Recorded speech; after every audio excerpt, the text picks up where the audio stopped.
I made a video showing the games announced at DC Fandom. Arkham Knights and Suicide Squad Kill the Justice League. And I love the idea of both of these games, but today we're talking about some of the things we know about Arkham Knights. But before we get into today's video, I want you guys to throw a batarang right at that subscribe button, and I want you to kick that notification bell so you guys can get all of my content as soon as it drops. So I'm going to have some of the gameplay for the game playing in the background while, I'm saying all the things I want to say for this video. I hope you guys enjoy. Now let's get right into today's video.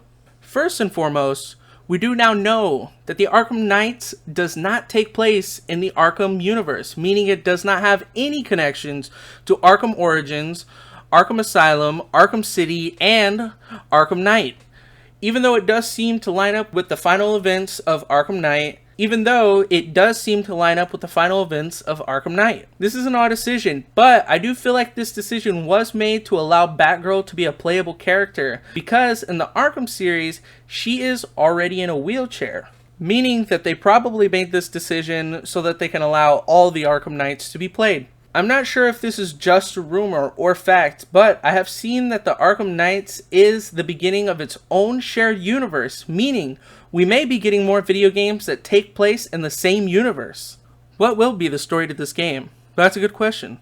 As of now, all we know is that Batman has died, and now his proteges, being Batgirl, Robin, Nightwing, and Red Hood, must take his place to protect Gotham from the rising criminal underworld. We get to see Mr.Freeze. Though he's usually seen as a main villain, I'm sure that the Court of the Owls will be the main focus of this story. And that is all we really know for now about the story, but I'm sure we will be seeing more as we get closer to the release of the game.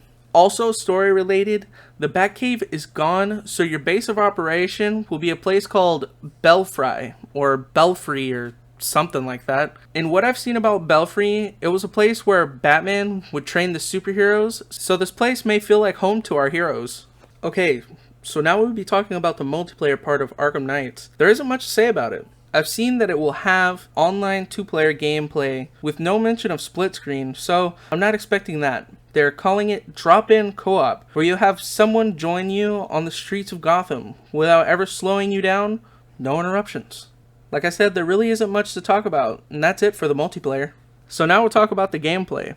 So from what I've seen, the combat plays like the Arkham series, but with a bit of RPG elements in it. Like, enemies have health bars, and you can see the amount of damage you're doing to the enemies when you hit them.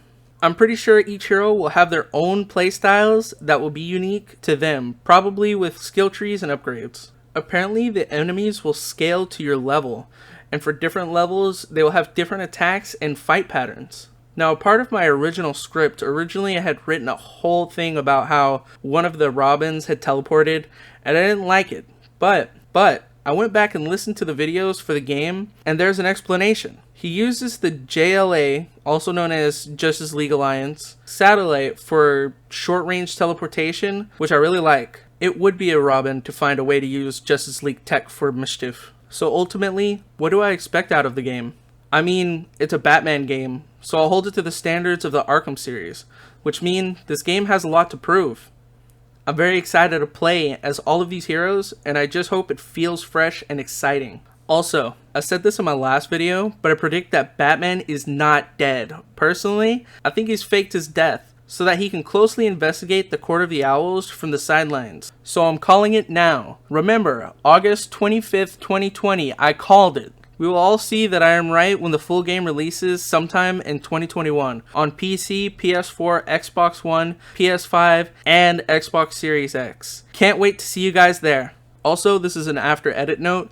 I just want to say that I think that the game is also going to release sometime early 2021 because they are listing the PS4 and the Xbox One as some of the consoles that it's going to release on. I'm calling that too. Write it down. August 25th, 2020. Hey guys, welcome to the end of my video. If you liked this video, hit the like button. And let me know down below which one of the characters you're most excited to play as. Also, yes, this is the end of the video, but I may just keep the video going just so you guys can see the gameplay I put into the video all the way to the end, so you don't have to go find it.